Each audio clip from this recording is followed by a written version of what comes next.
അയ്യാ ഒരു നല്ല ചായ നോട്ടെ. മുരളേ 10 തന്നുള്ളൂ. ഇങ്ങടിയാടാ ഉള്ളേ.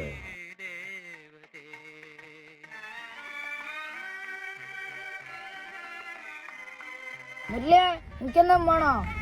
എന്ത് പറയാനാ മുരളേട്ടാ, 2 ആഴ്ചയായി മുട്ടിനെ കൊണ്ട് കളിക്കുന്നേ. ഇന്നെങ്ങനെയോ പോയതാ. മുരളിയെ